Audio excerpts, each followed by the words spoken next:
Hello, I am C3PO, and I believe the storyteller is ready, so let us begin. So the episode starts off where 88 is giving an overview of the areas of Mos Espa and of Tatooine that are divided up amongst the different families of gangs. Bib Fortuna had an arrangement with the mayor that allowed him to do this because he wasn't quite as powerful as Jabba.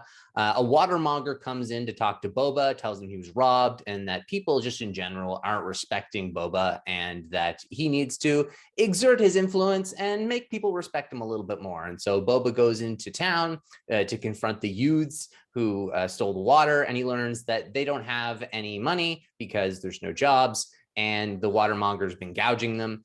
And so he just gives the watermonger some money and then offers them a job to ensure that they're able to have kind of a living wage. And so he recruits a gang of youths.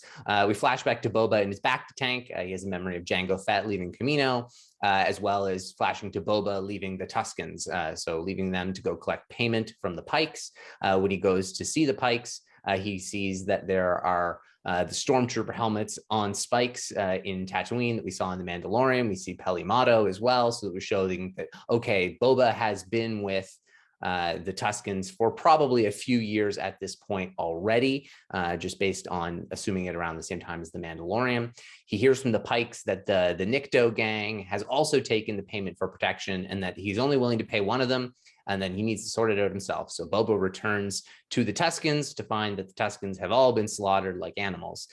He burns their bodies and then is awakened from his slumber by being pulled out of his back to tank by Black Chrysanthemum.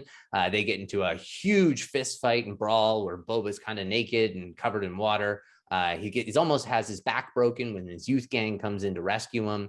They get Black Chrysanthemum trapped in the Rancor pit to get everybody to safety. The twins show up who had sent Black Chrysanthemum. They say, you can keep Black Chrysanthemum as kind of our tribute. And we've also brought you a gift and a little bit of knowledge. We're not going to try and claim Tatooine.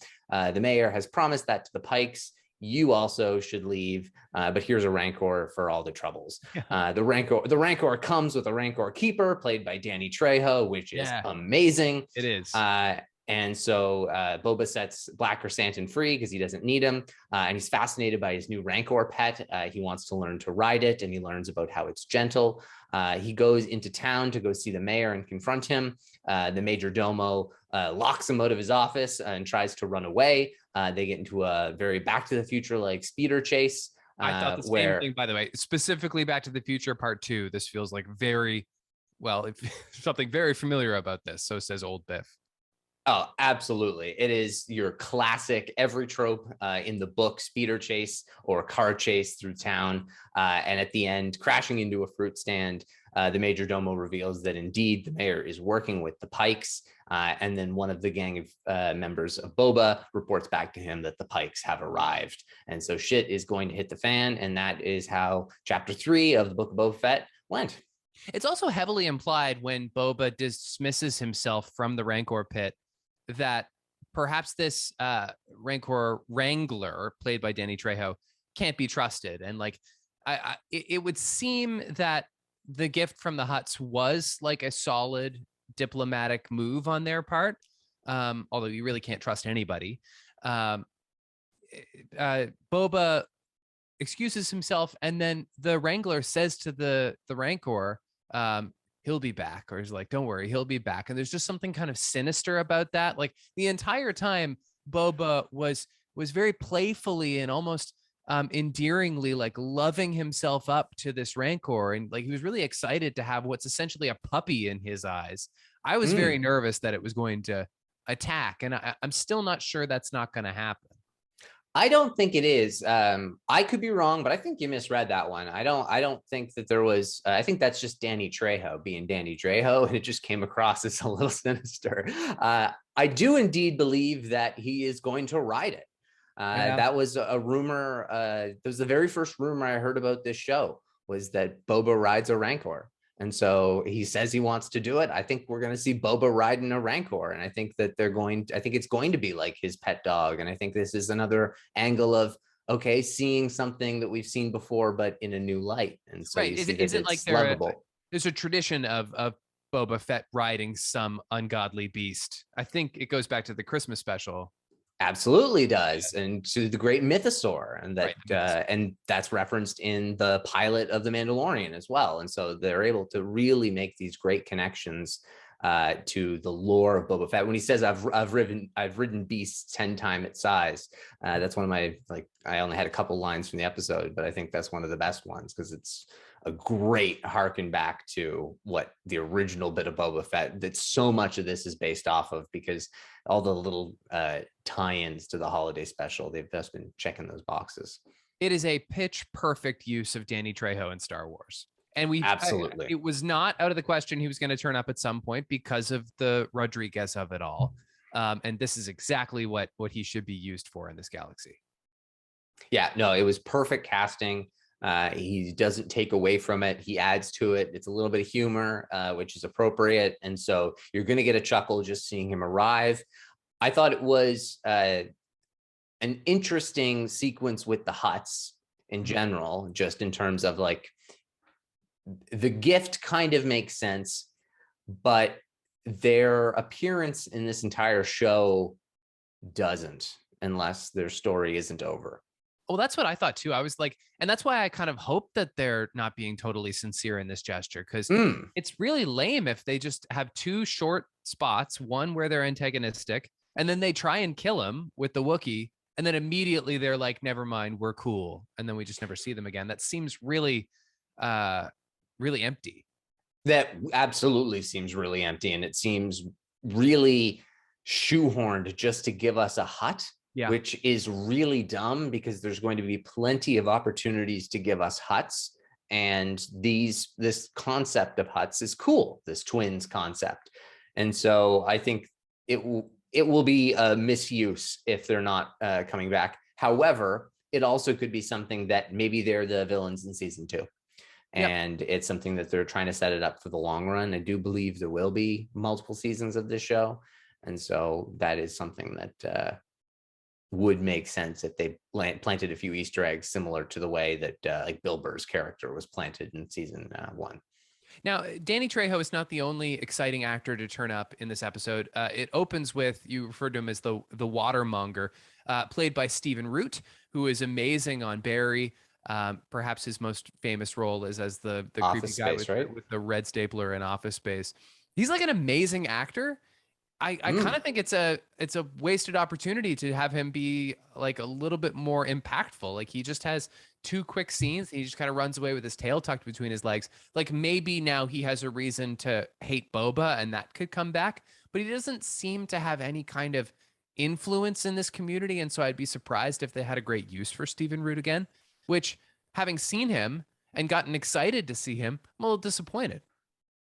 What else could he be? I mean, he could maybe be like I couldn't see that him being a heroic character, or being, I could see him being like the major domo, for example, like replacing David Pasquesi or whatever his name is. Like, he seems like a poor fit in the galaxy far, far away for some reason. And so I don't know. I could see him maybe filling a similar sniveling sort of role that way, that could have had longer implications than just this random watermonger. I know we were talking recently about Titus Welliver. So yeah. Well, that would have been, I just think that, like, even though he's like a character actor, and in fact, maybe expressly because he's a character actor, he actually slots into a lot of different things. And I'm not saying there's a problem with him playing a watermonger. I'm just kind of disappointed that this watermonger doesn't look like he's going to have a reason to come back in the show. And I like the actor. I think he's diverse. Yeah, no, that's true. This character definitely doesn't seem to have legs, but that's, like I was like saying with Titus Welliver, and there's going to be a lot of people in Jodie Comer Jodie Comer's an interesting one, because you still do have a small time period in which, if you're going to cast something and do something about Rey's parents, boom, you already have an extremely good actress in the bag now. But exactly. But this is one of those examples. She's younger than me. She is like a surprisingly like youthful person. They have some time. They do have some time. That's true. But then even when you look at Joel Edgerton and whatnot, and so there's always options to use people down the line, but sometimes it's too small of a character for it to make any sense. And I think this might be one of those. The other notable face in this episode is an actress named Sophie Thatcher, who's having like a pretty good time right now as a newly famous person because she's in the show Yellow Jackets. She plays Oh, wow. young Juliette Lewis, and she's like the leader of this street gang, which I'm sorry, they were just two Power Rangers for me. They're like multicolored speeder bikes. The fact that like they all have like a different tool for like chasing down and like stalling the enemy, it didn't feel cool to me. It felt lame. Oh, it felt extremely, let's pluck something out of the entertainment district of Coruscant and put it in back alley Mos Espa Tatooine. And that doesn't work at all. Right. It was Star Warsy. You're absolutely, I think the third person I've heard today refer to them as the Power Rangers, which is amazing. Oh, right. It's the colors. It's the colors. They're so spot on and they're so shiny and metallic-y, and they're supposed to be poor. I heard somebody mention that as a great example of like, they've all got Ducatis. Yeah, the fancy little mopeds. And they've all also get like, what's his face even says, I paid a lot for it when he talks about his eye thing at the end. So, oh, you're paying a lot for your fancy eye, but you're not paying for water. You can't get a job. Yeah, you need to get your priorities right, dummy. But then again, this is Boba showing like he's taking on his family, which the episode should have had family of some capacity in the title, because I think these like youths are gonna take on a bit of a like. I think he's building his crew and he's building his family, and Fennec calls it a family, and like we're using the mafiosa term of family, but this has been all about like Boba building connections in the same way they did with the Tuscans, building connections with like Fennec and wanting to like the Gamorrean guards and allowing them to be like showing a willingness to bring people in as opposed to being a lone gunman, a singular bounty hunter. And so I think that there's a chance that this, sorry, what did you say the actress' name was? Sophie Thatcher? Sophie Thatcher, yeah. Sophie Thatcher. For example, I thought there was a chance she could have been Boba's daughter from the commercials based on Boba's daughter in Legends. Right. But what I think they're likely doing is they're going to make her kind of the metaphorical daughter of Boba, and these will be his metaphorical children of his crime family. Mm-hmm. And I think that's how they're going to fit it in. And you'll start to see that he'll take on fatherly characteristics with them, and he'll continue to grow and be more family focused because he never had that. That was the thing that was taken away from him. And I think that by consistently going back to showing Django leaving and then the longing that he has for his father, it just especially the relationships that he built with the Tuscans, just makes too much sense that the family he's building matters more to him about being a family than being necessarily a gang, the way Fennec sees the term family. And so that's kind of interesting. I agree with everything you just said, except for that I don't think we need to flush out that family so quickly by bringing in this entire street gang. Bring in Sophie Thatcher. Maybe next episode, the other boys decide, I don't want to work with this guy anymore. And then he has one more person in his family, and we can slow build that over the course of the series. She's a good actor. The rest of them, I got nothing from, even the guy with the mechanical eye. Like I'm not charmed by this group. And I didn't really find the chase scene compelling. Like you said, it's very cliche. It's also anticlimactic because when they do finally catch up to Major Domo, all he does is like answer a question. He's like, oh, here's where the mayor went. So it wasn't, which we knew. So it wasn't really all that exciting. And then the other thing that kind of bothers me, and this is kind of pivoting to another part of the episode, but another thing that bothers me about that gang is that the whole thing with Chrysanthemum just doesn't track with me. That like we spent the whole original trilogy hearing about how Chewbacca could tear off your arms if he wanted to. Here's a Wookiee who's twice his size and twice his amount of angry, and he gets taken down by some teenagers. And like even Boba, who is a tough guy, he should have been squashed like a bug in no time in that fight. No. No, he's slowly crushing him. And so he's a couple seconds away from killing Boba. And I think it's 5 against 1 or 6 against 1. And But they're just so dumb kids. And I guess they do stab him at one point. they stab him and like electroshock him, I believe. And then the Gamorreans come, and so it's then like 7 against 1. And he still is holding his own. Yeah. I don't know. I think that one is okay. It needed to be as many of them as it was, and they needed to have these mechanical enhancements for me to be okay with it. If it was just dumb kids like fist fighting them, I would agree. But the fact that they have these weird cybernetics and the fact that it's Boba Fett and Gamorrean guards, it worked for me in that regard. And look, we're trying to build out the Boba family. Why do we let Chrysanthemum walk off into the desert when he could be brought into that fold? They don't have a beef anymore. He should hang around. This is something a lot of people have brought up, and I think the interesting answer, or the likely answer, is that they just didn't want him around, or maybe Dave Filoni was thinking a few steps ahead and stepped in. And so this is what I'm assuming is Trandoshans and Wookiees do not get along at all. Trandoshans, they're like Bosk, they're the lizard-like species, and Trandoshans own 1/3 of Mos Espa. And so Boba knows he needs to work with the Trandoshans. He cannot do anything without the Trandoshans at this point. He's worked closely with Bosk in the past. He's got a great relationship with Trandoshans. Trandoshans, it is a rite of passage to kill a Wookiee. He has brought a Wookiee pelt by a Trandoshan in one of the earlier episodes of this series. If he knows he's working with Trandoshans, he cannot have a Wookiee on his team. That is the only logic I can see behind it, and that maybe Dave Filoni brought that up if that was like kind of pitched as a concept. We're like, oh well, we're gonna have him work with the Trandoshans later on, so it wouldn't be great to have a Wookiee around, especially Chrysanthemum. He'd be like the biggest prize in all Trandoshans, and that's true. Black Chrysanthemum would be the biggest prize you could possibly imagine. Yes, and so that would be the big fish on your wall for sure. Yeah, and so that kind of pelts. I don't think and the way he kind of runs away, I don't think he'd want to be hanging around working for Boba.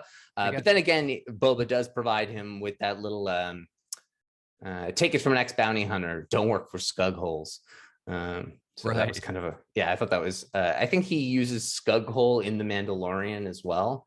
And so I think that is clearly one of Boba's favorite curses in the galaxy far, far away. And frankly, we need to add a few more curses to the Star Wars lexicon because they reuse the same ones over and over again, and sometimes they're overused. Karabast is not used enough. It's only been used, it was used in Rogue One, and it was used frequently in Rebels, but that's one that's underused. Dank Farrik is the heavy favorite of this era, and Dank Farrik definitely seen it. And Dank on its own is getting its a bit of use case too. So pretty minimal flashback this episode, definitely the least of the series so far. Although what they did flashback to was obviously effective. Amazing that I can like be moved by the death of a bunch of sand people, considering when that's happened in the past in Star Wars. And Boba is quite stoic about it, but I for some reason didn't really see that coming. Was it the Pikes that wiped them out? No, so it was the Nikto gang. It was the gang that he beat up in Tashi Station. Oh, right. Okay. Yeah. Yeah. So they had been paying they had been getting the protection money for the area. And so now that the Tuskens wanted it, they decided that, okay, no more Tuskens. And yeah, that one was a really interesting sequence to be able to kind of see Boba having to be stoic and having such loss, and just building on top of all of the loss that he previously had. And it continues to make sense as to why he doesn't want to kill people as much. Boba Fett kills everybody. Yeah, he used to. Exactly. And he doesn't really anymore. It's not so much in his DNA. And so this is another thing that makes sense as to why he's changed, and also provides such a great comparison against the moment from Attack of the Clones, and like slaughtered them like animals. They are animals. I hate them. Not just the men, but the women and the children. Well, interestingly, who were Boba's biggest relationships with? It was that the main warrior, who was a woman, and the little kid. And so not just the men, but the women and the children. And so those were the ones that mattered the most to Boba in the slaughtering as well. And they just, it was a good gut-wrenching scene for, like you said, being a bit of a surprise, whereas other people weren't surprised. I certainly was too.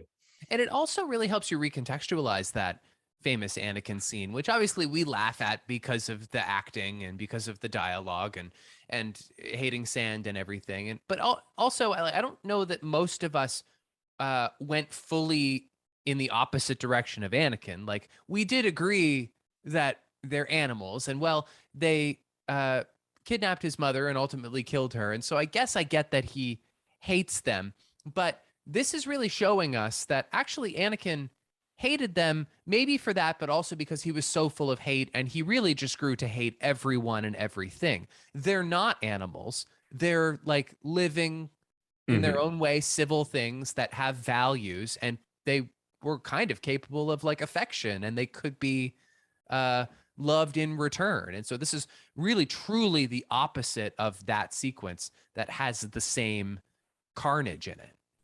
Yeah. And now it definitely does need to be said that they are a different group of Tuskens, because Shmi was tortured for sure. Yes. But that's a story that would be really interesting to have additional context behind. Like, what was it that they thought like Shmi was doing wrong? Maybe it was in, like, I don't know, maybe the Lars homestead is in a particular area that, like, the Great Shot Salt Flat, like maybe that is why did they want like indigenous land? Yeah. And like in particular, it was something that, like, oh, picking mushrooms off the evaporator, those are sacred mushrooms. And I don't know, I'm just throwing shit at the wall and seeing what sticks. You brought up vapor on Tatooine. This is sort of a good segue, but I think the most compelling and striking thing in this entire episode was just thrown away in the opening sequence, and Stephen Root says it. He's just like making casual chit chat with Boba Fett in their first meeting, and he says something to the effect of, "A long, long time ago, water covered all of Tatooine." Yes. And I was like, "What the hell are you talking about, man? I'm going to need a little bit more information about that."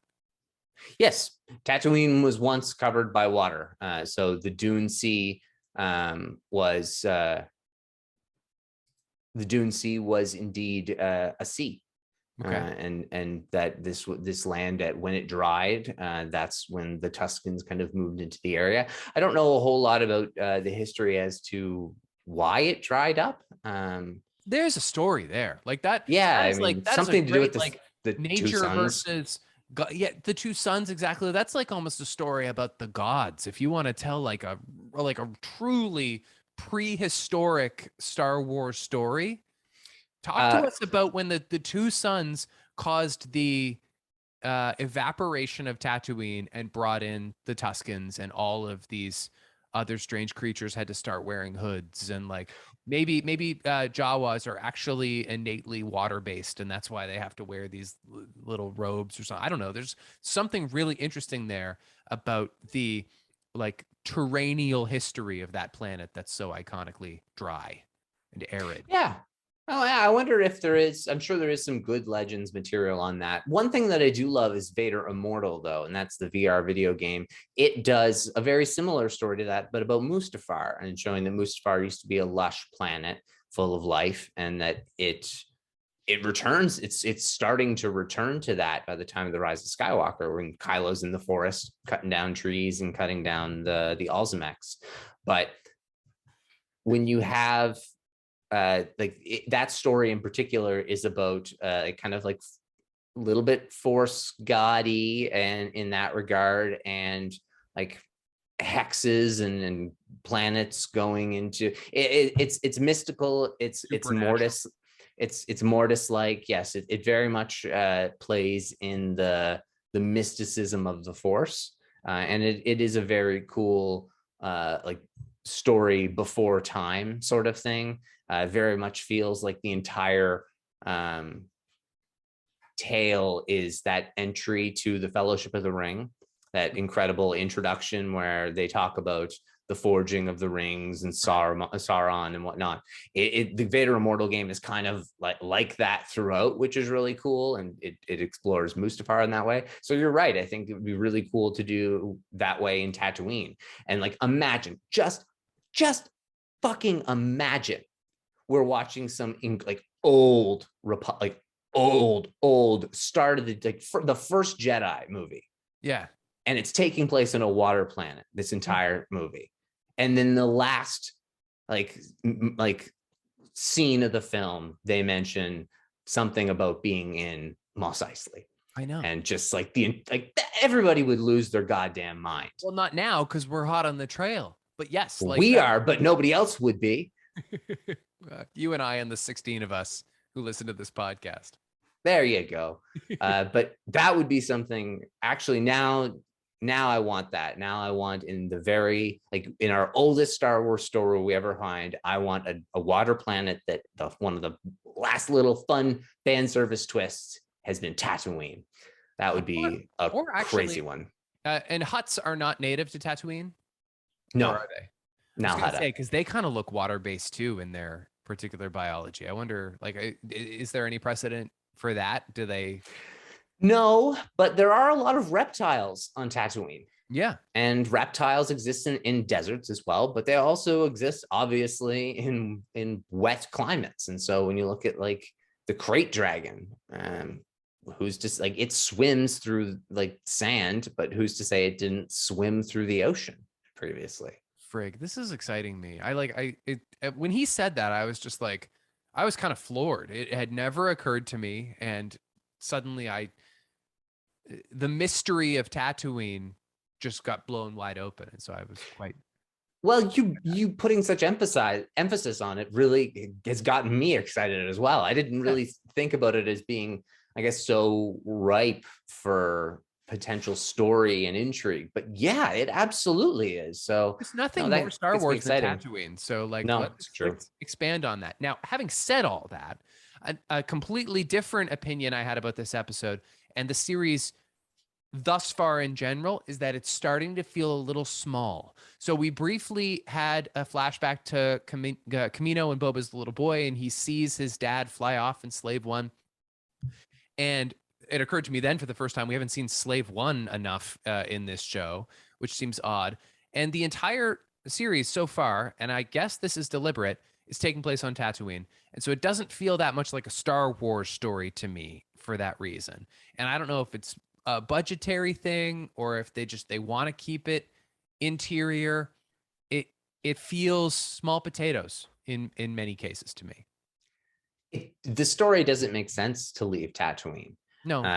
Now, in terms of telling Boba's entire story, it does make sense to flash back. And I was very confident by everything that Tamora Morrison was saying that we would be getting some flashbacks between, like, taking place during Empire Strikes Back and Return of the Jedi, and in between those timelines. Yeah. And we still may. And so under those circumstances, it may not take place in Tatooine.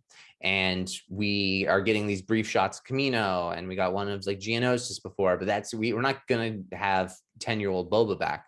So it'll be fully like flight suit Empire Strikes Back looking Boba that we might have. And that's fine. And that can totally work. And season 2, I could see him leaving Tatooine, but he is the daimyo of Mos Espa. And right. So or Tatooine. I don't know whether that's, I don't know what the boundaries of that are. Exactly. Yeah.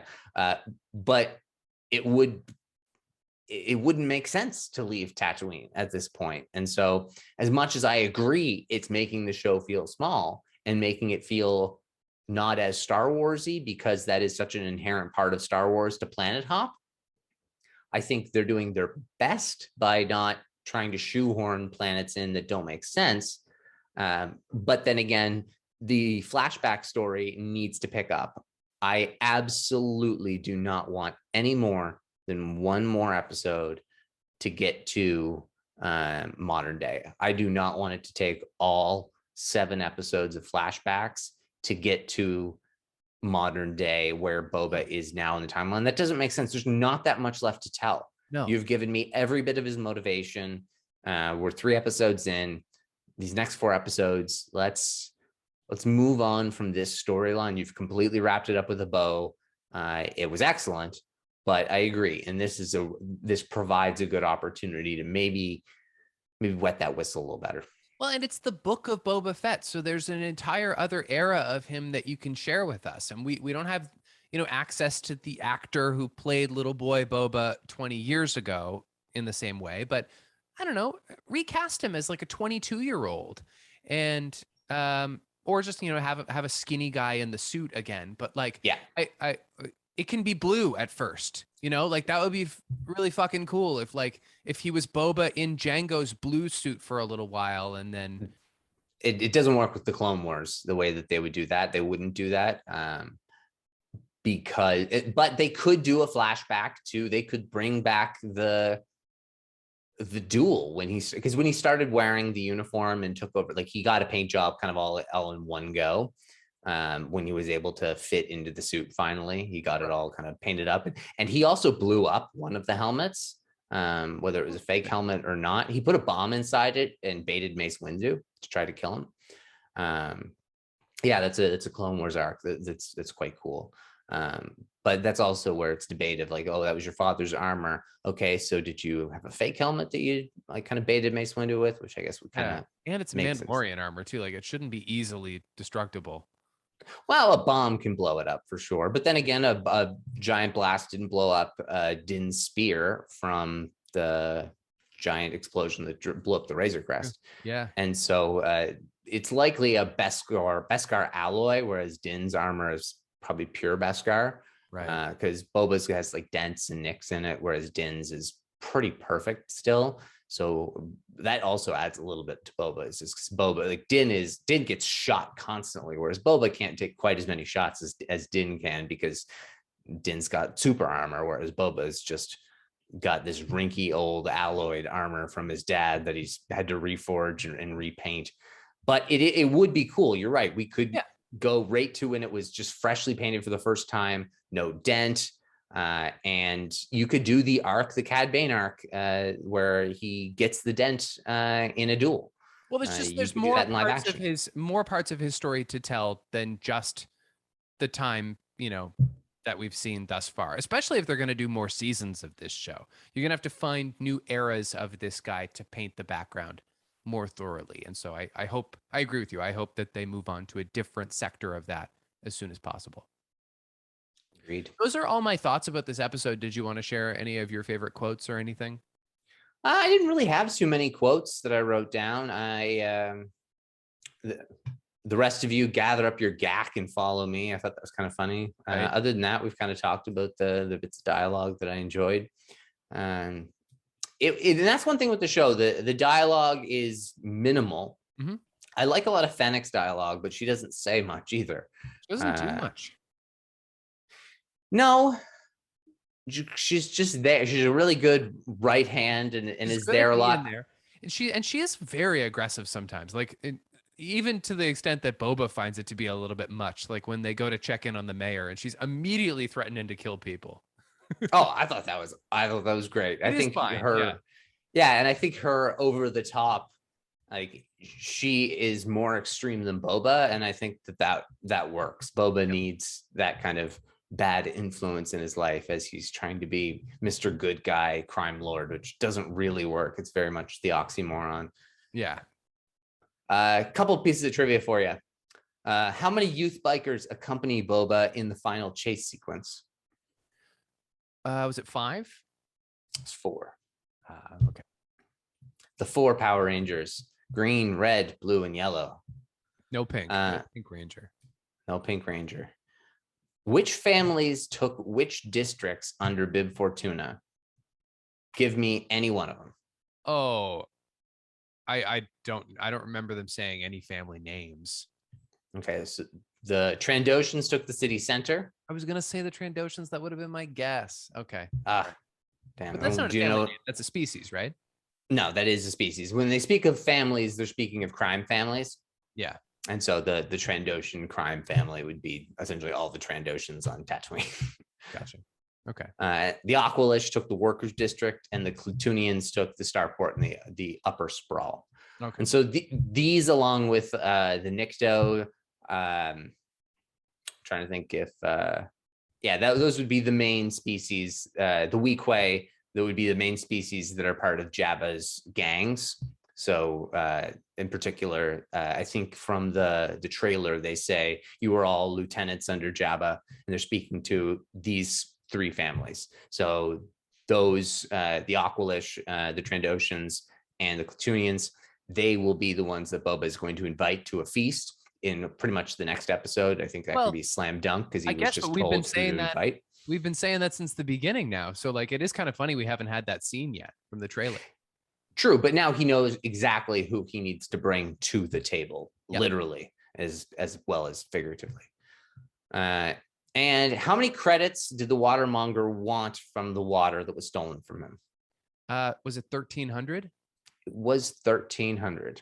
Yeah. Which contextually, Colin, just think about that. Think about the fact that Chewbacca's prize that Leia got from Jabba was 35,000 credits for turning in Chewbacca. That was the bounty on Chewbacca. Yeah. And this is 1,300 credits For some water.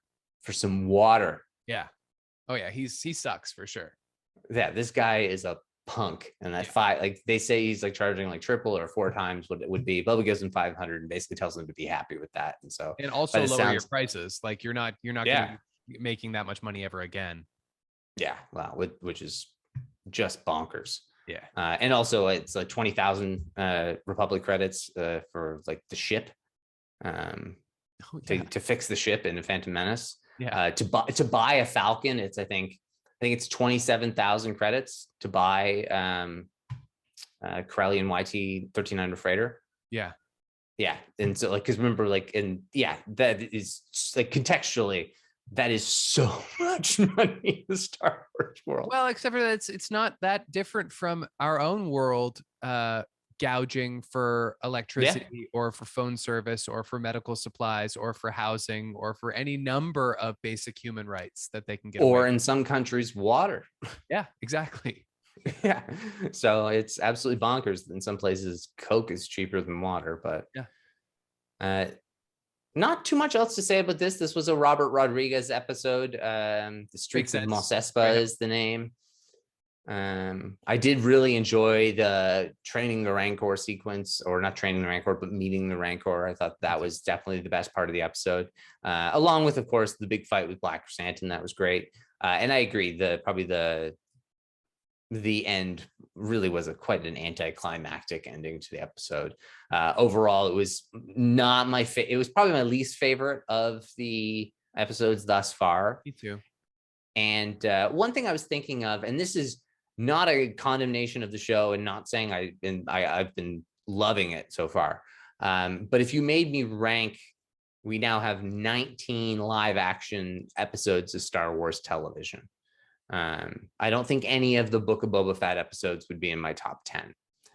No, I don't know if, I don't think they'd maybe even be in, maybe one of them would be in like my top 12. But it like, I really, and like, it makes me feel comfortable about my opinion on The Mandalorian, that it wasn't just an overhyped love of this new medium of live action Star Wars television. That story was and is incredible, and so I'm incredibly excited for that one to come back, of course. But this feels exactly like the Clone Wars merged with The Mandalorian, but about Boba Fett. It feels it feels like Star Wars television in a really good way.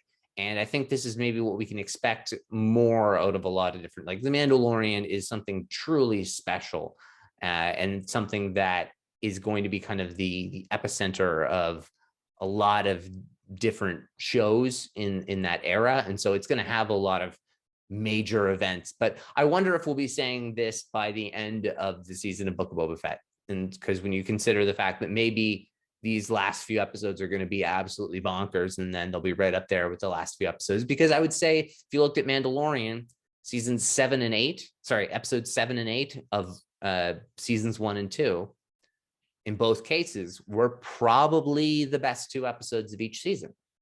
Yeah. And so if they're ending on the high, then that's what we can expect with Book of Boba Fett. And if this is the low for Book of Boba Fett, then that's also pretty damn good. So that makes me really excited about what's to come in the show. It's likely just really setting up the stakes. And I feel that this episode will be looked back on as one that was, oh, that one really was setting up the domino display more than we realized. And that's fine. It's just less and less are we living in a world where weekly episodic releases are a thing that we have to relinquish to, and so like these episodes that just serve as the setup for the big episode that's coming, they're much more palatable when we're binging a show, which we're just not able to do with Boba Fett. And that's fine, because this is every bit as valid of a way of consuming entertainment. Having said that, I predict by the end of this season, at least one episode from the Book of Boba Fett will be in that top 10 mention you mentioned, because they're definitely going to save some of their best tricks towards the end. Yeah, I would completely agree, and I am expecting that. And based on some of the rumors out there, it wouldn't surprise me if something was able to creep up that high just from but also they've been setting up a really great world, and this is maybe the most thematically specific Star Wars we've ever received. They're going really into the gangster mafiosa style story, whereas other than your hero's journey, I don't know if anything in Star Wars has had truly as specific of a genre as this. And so that's another interesting angle that we may be getting more of, in the way that they describe the Acolyte as being kind of a mystery thriller, and the way they describe Andor as being kind of a spy thriller. So maybe they really are leaning into these genres a bit more, and that will just mean so much more possibility. They've had a lot of success doing that with Marvel, and I know it's not exactly the same playbook, but we've talked before about how we'd like to see genre play a bigger role in individual Star Wars storytelling. And so I think that's fine, especially if Book of Boba Fett is a sign of what's to come. Yeah, because it hasn't compromised the DNA of Star Wars either. No, exactly. It's just enhanced it in terms of focusing on family and morality and decision making and knowing right from wrong, but still being a cool gangster show. So anything in the news you wanted to bring up this week? Really not much at all, other than there's been reduced audience demand for Book of Boba Fett compared to Mandalorian, so the ratings are a little bit lower. No surprise there. Yeah, which isn't a crazy surprise. Let me see. I think I saw the number. Again, there's no Grogu. There's that is a huge factor. Yeah, that's going to absolutely bring in a new audience of people who don't even like Star Wars. They just like the concept of something that's cute. And there's nothing wrong with that either, because then that gets people to like Star Wars. Dave Filoni co-wrote Chapter 6 of Book Boba Fett. So that means there's going to be something very lore heavy in that, my guess is. So that is exciting, and lends further credit to the potential of there being some tricks up their sleeve for later in the series. And Mandalorian season 3 is filming, and appears to be not put in too much issue due to the pandemic, and isn't being delayed or incapable of filming at the moment. So I mean, they were able to do it with season 2, weren't they? Or was that already shot before the pandemic started? No, that was shot during the pandemic. Yeah, we've been in this thing for a long time. Absolutely, just in terms of the fact that it was, I think, starting right around now, and because of all the other different things, it's Remind me, did you mention off mic to me some kind of casting rumor?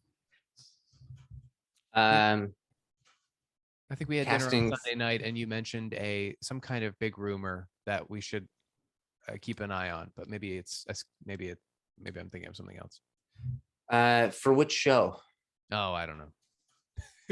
Maybe this one, maybe not. I don't know. I did hear a rumor that, who knows if it's got any validity to it, but it could, that potentially, and I think I mentioned this in the show, that there could be, we've discussed the potential deep faking of a young Han in the Book of Boba Fett. Well, we have, but that is the thing you brought up to me the other day. Yeah. Yeah, and that potentially rumored to maybe appear alongside a young Han could be Maz Kanata as well. Right. Is that what you were getting at? That is what I was thinking. Yeah. And yeah, I would like to see some more Maz Kanata, because like obviously Pirate Queen made her seem like this really interesting historic figure when they introduced her, and then they did nothing with her for the rest of that trilogy. And so obviously if she's been around so long, it's silly that we don't get to see her in other stories. And if she's the Pirate Queen, yeah, let's bring her into the show about outlaws. Yeah, it just makes a ton of sense. And also considering Han's long relationship with Maz, if Han does appear, then that would certainly make sense for them to be out on some harebrained adventure together. So they deep fake a young Harrison Ford? Or who would they?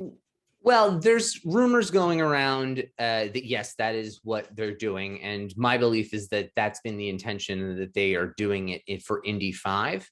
And that because they have the technology, they've hired the people for it, they have a track record of it. And also because of his age and the ability to be able to do more, if you can kind of do some flashbacks. I think that they have probably a handful of sequences in Indy 5 where he's younger. And that gave Lucasfilm the idea, wait a minute, let's get a little bit of a redemption going on Solo, because in their mind, Solo was a failure.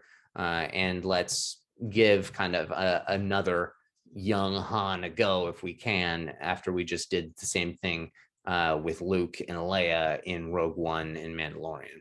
Now, I'm fine with it. I'm just always thinking of how it's going to be responded to. And I think in particular, because last year we deep faked in a young Luke, and a couple of years ago we deep faked in a young Leia. And obviously the technology has been used elsewhere too. We do it then with Han, then you've got the holy triumvirate of Star Wars heroes brought back into some kind of later Star Wars. And it just seems to me the common response is going to be, oh, this is what they do in the show now. Like this is their trick. It's not even up their sleeve. We see it coming from a mile away. They bring in old faces and they expect to excite us. Yes and no. It'll be done better because of who they've brought in. True. And so that's one thing that's really cool, because it would be the first deep fake as opposed to CGI. Yeah. But in that same vein, there's nobody else left after that. Theirs is the holy trifecta. And we're getting Obi-Wan, and that's the return of Ewan McGregor. And we'll probably see Qui-Gon, and we're going to see Hayden Christensen as Anakin. And when we get the Ahsoka show, and literally the only character left, the only major character left that hasn't had a return is Padme.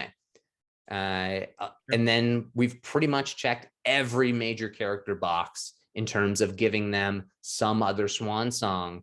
And so I don't think that trick is really up their sleeve to do anymore. I think they'll have to excite us in new ways beyond that point. Maybe Mace Windu is another one that they would have up their sleeve. I don't know if there's any other characters that they could pull that off with, that anyone would, like someone like Kira. That's not like it up your sleeve. That just makes sense. Yeah. But I don't think there's anybody else who's a big old big slice of fan service that is the trick that up their sleeves that they can don't think they're ever going to touch Padme again. No, I don't think so either. It's over. Yeah. Yeah, it wouldn't make sense. There's no logic to it. I mean, I would be totally in favor of it for a very, very small sequence in Kenobi. And I think that it actually could work if you're doing a very small dream sequence of Vader in his meditation chamber, get Natalie Portman to record a couple new lines. You can do a small like imagery of, because I mean, he has that kind of imagery in Revenge of the Sith. And so you could do something similar to that. But yeah, I agree. There is that story is wrapped up. There's nothing else to tell there. Is that it for news? That's it. There's nothing really much in the news because everything is all eyes are on Book of Boba. I want to say happy birthday this coming Friday, January 14th, to Lawrence Kasdan. And next Monday, January 17th, a happy birthday to Kelly Marie Tran and also James Earl Jones. So some heavy hitters in the birthdays this week. If you want to be caught up to where we are by next week's podcast, make sure you've watched Chapter 4 of the Book of Boba Fett, which comes out on Wednesday. In the meantime, if you have any thoughts about our thoughts on Chapter 3 or Book of Boba Fett or Star Wars in general, of course, you can always tweet us at recorder66 or email recorder66podcast@gmail.com. Please rate and review our podcast on your preferred podcast app. That helps us to be found by other Star Wars fans. And if you're joining us on YouTube, be sure to like and subscribe. And until we are together again, may the Force be with you.